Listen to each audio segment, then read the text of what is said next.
to Katia, Jirankova, Levanti, their art show of subconscionalist paintings called Appearances from the Spheres. So she'll explain what she means by that. Her concept called subconscionalism is based in the science and the experience of the subconscious mind and all the things that are going on there historically, contemporaneously, philosophically, and psychologically. And if you go forward with alchemically as well, then that takes a lot to her in terms of her new visions of her works. Her book's called Subconsciounalism, which is there, and also the second book is called The Golden Ones. This is the quintessence. This is going to alchemy, which is a realm of Jonas. The writer, gallerist. I'm a student. So now you scared me. Well, what happened to me is very interesting because I thought I knew so much about art history, and then somebody says, "Oh, do you know about the alchemical engravings from the 1600s?" I said, "No." You are one of the engravings. Yes. You don't need to know about them because you're one of them. He's off gallery. Well, So Katia honored me by having me as her publisher of the books she published in Prague. it's a mutual. So thank you. Yes, thank you. So I'd love to have her explain to her concepts of how they relate to the subconscious and predicament that we're in the world, and how that relates. So however you want to approach that. I would like to approach, I'm welcoming all the friends of subconscionalism. I assume there are not enemies of subconscionalism. Only enemy of subconscionalism is myself, because I'm waving this flag for a while and I'm still pretty alone. I'm the solitary runner who approaching to paintings without using whole left side of the brain. So scientific side, how Jonas mentioned, is not really the part of my process. And after a few weeks or months after I painted without planning anything, it's a more meditative state. And through channels of subconscious, subtle channels of subconscious, I'm reaching to some realms of universal memory and some weird slips of our dimensions somewhere else, and I'm bringing. You can think of it as a form of, I think, well, for myself, as a form of channeling in a way, because you really are connecting with these forms. So if you'd like to go painting by painting and maybe talk us a little bit about. I can introduce all paintings in a few minutes. I will follow you. Just after a few months, I'm really analyzing the symbols, beings, strange situations with from otherworldly moments of existence.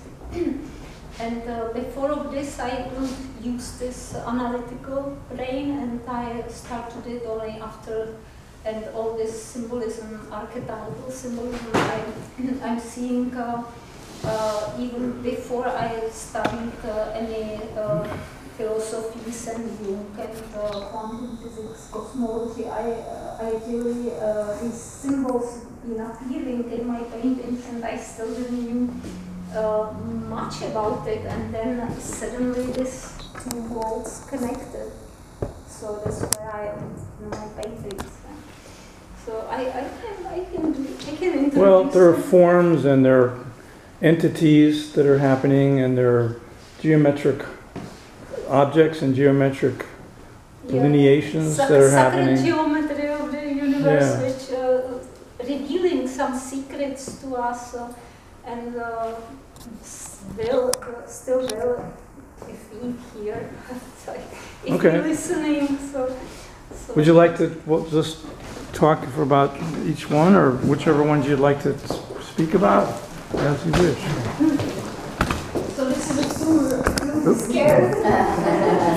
So this is a painting, most of them being painted outdoor. I never had really some base studio. You live between two continents, so I always had things with me. So this was part, I had a few exhibitions in Miami and Basel and Palm Beach. I painted outdoor this painting which called Plantorium Pilgrim. Plantorium is the all a little bit also Plantorium. Don't tell me not. So we also a little bit of all genders of physical appearances. So this is Plantorium Pilgrim through the history, through the space, and through different realms, and it's living between our world, like three-dimensional other worlds. So there are sometimes appearing things which happen in this earth, like a pyramid, and they happened for a reason. So this was the one I was talking about with geometric forms too. this painting, yeah, and geometric forms appearing there, not planned as well, because I didn't expect it from me any geometrical things slipped into my paintings.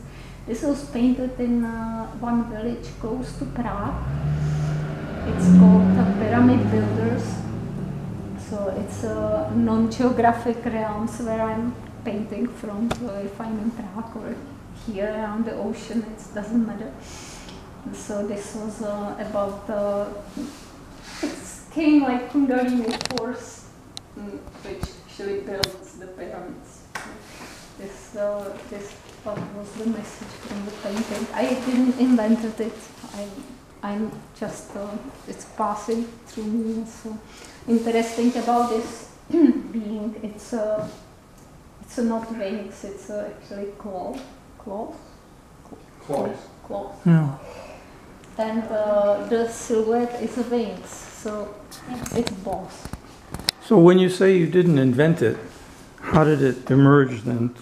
This is a channeling work. It's a meditation. It's a free access to through you to whatever you do with it. If you write poetry, if you paint, if you dance. This one was painted the darkest times. It was finish of pandemic times, and we spent 1 year in Prague. So in darkest times, coming light. So this is the brightest painting I ever did. It's called Meanwhile on the Sun. So meanwhile we here struggle with things. There is a meanwhile on the sun, maybe something happening also friendly, who knows. So how do you delineate the forms that you see there? There's the woman form and then the beaked kind of creature that... The man bird is most natural appearance to me, because bird like a symbol of the soul. Yeah. And man bird appeared in many of my paintings. Some it is symbol of the soul, and it has it's multi-dimensional consciousness. It's not a person or something. It's a bird man has it's like shape shifting. I'm using vocabulary. I'm not English native English speaker, so this is what I get from my living here. So. Compared to your other pieces, this is highly illuminated, light. That's what I said. This was the darkest time of our living, late last 10 years, and it was a year after pandemic, and I felt I felt I always fight the darkness with the light. So very orange dress, very. I just will always fight for the light. So this is the. But the event, it's not mine. And by the way, there is a tiger on the left side, which was probably year of the tiger. Mm. Yeah. Oh yeah. And female forms, it's a natural experience. Because I not often have like manly experience, because I'm coming from this being what I am here right now. Well, what are you saying that has something to do with your own self as emerging? Is that? How do you mean that? No, I'm floating. I'm not emerging. You're floating, yeah. I'm floating, experiencing and forwarding the message or sharing the message. Well, I'm asking these questions and how they relate because I know you're a very strong study of Jung, Carl Jung, and how that relates to.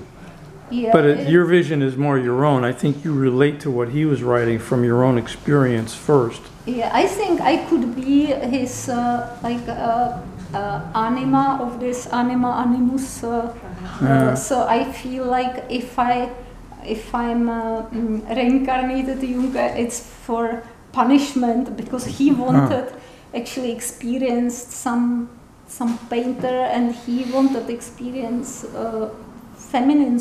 Like even feminine person has a masculine soul, but he maybe I became here like to show him this is not the way. It's torture. Oh, right. Okay. Wow. Yeah.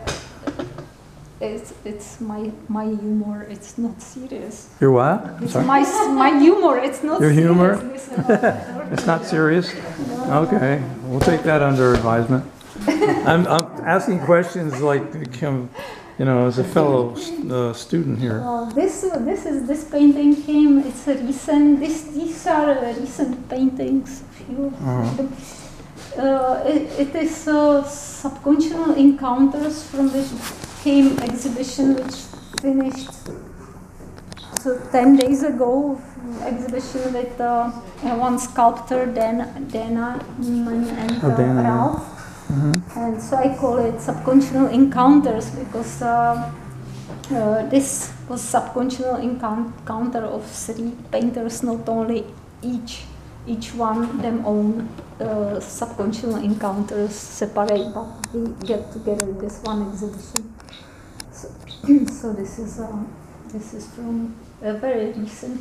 This is called Channeler. It's autobiographical small painting. This one. It's autobiographical painter channeling. So this is. Longer ago. Well, your work is very, I would call it experiential.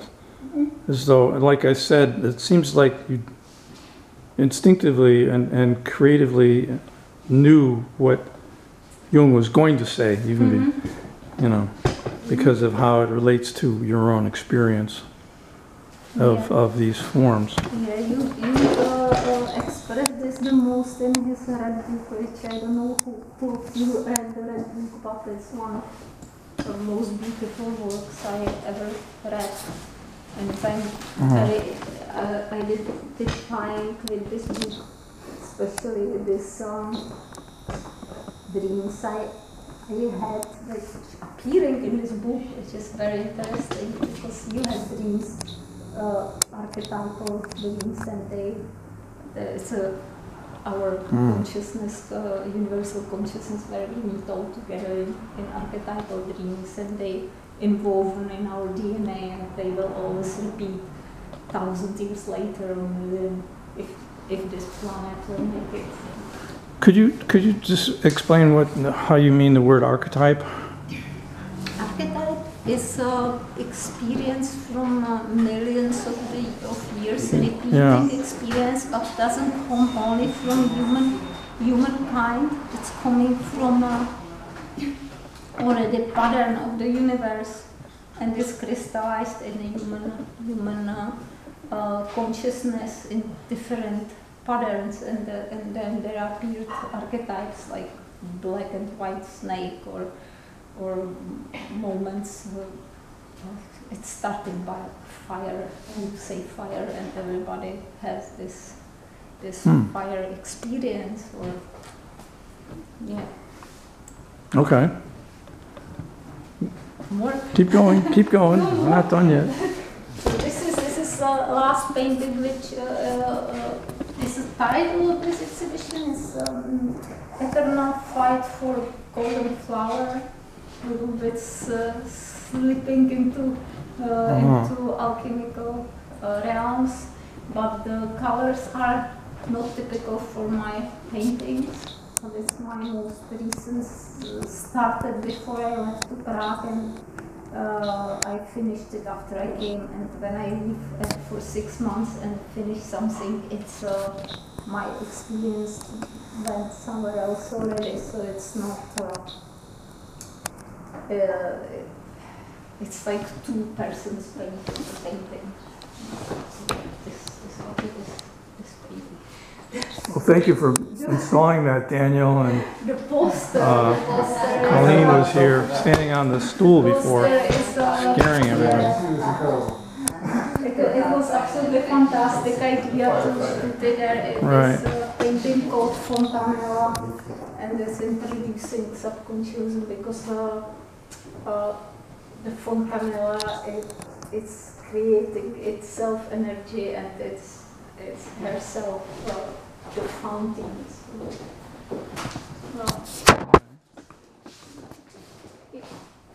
This I will be faster and faster if you fainting. so this is amethyst spirit. First faints. Amethyst spirits, because the energy of the diamond or precious stone or any stones is so dense and so old, and it's never disappeared from the stone. So this is the spirit of the amethyst painting. This is a welcoming APEARANCES. It's welcoming only because I named it because I live in Connecticut, and when I said APEARANCES, everybody got scared that this is some god, like scary god. So it's a welcoming APEARANCES, and it's a god before all energies get settled, and there is a man on the boat observing all this energy, all this beautiful and scary at the same time, and there are civilizations which passing and disappearing and fainting. This is a Stonington mist. There's a spirit from Stonington mist painted outside in the fog of Stonington. This one came. Yeah. This is a spark of the meeting framed by Mr. Daniel. All frames by Mr. Daniel, the musician. This is how we do it. And this frame is very fat because I removed numbers. And I ordered this frame, and I thought it's a little. So this is the frame. The spark of a meeting is meeting in the spheres, and if people meet in the spheres, it's total miracle, but it's happening every day. And this is guardians or heralds, or how this one. This is my Pearl Keepers. Pearl Keepers. And this is obviously oceanesquely oriented painting. Like this is the reason why I always come back to the ocean. This is between night and day. coming to the light. Real dramatic. And you have, And this is it. okay, we don't have to go outside in the heat, but what about this one, which is totally different? This one is a full moon wave. Full moon wave is the biggest wave which can happen to you. Mm-hmm. And it's a morphing into from a being into the wave. Right. Here are some drawings, ink and gold. This is the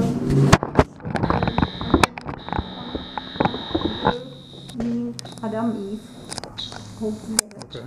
And outside the paintings through the prism of the tiger to the left. Mm.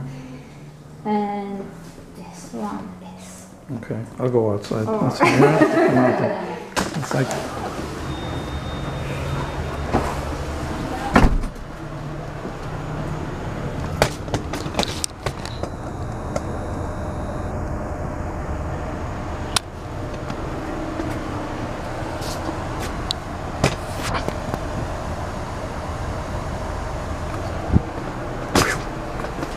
God, it's hot out there. Boy, good move.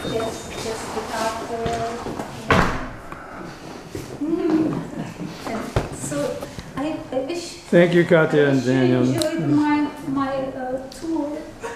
Thank you. And I hope you Marvelous. enjoyed my evening. Thanks, Jonas, and thanks, gallery. Beautiful Pleasure. gallerist, lady and gentleman. So this is And to Inger and Gabriel DaSilva. yeah. Thank you, Inga. Thank you for coming, everybody. Thank Very you good. for Nice. having your exhibit. Thank you, everybody, for coming. I appreciate it. Yes, thank you for patience. Have a beautiful evening. Ah. Well, the weather's going to change any day now, but we'll be good.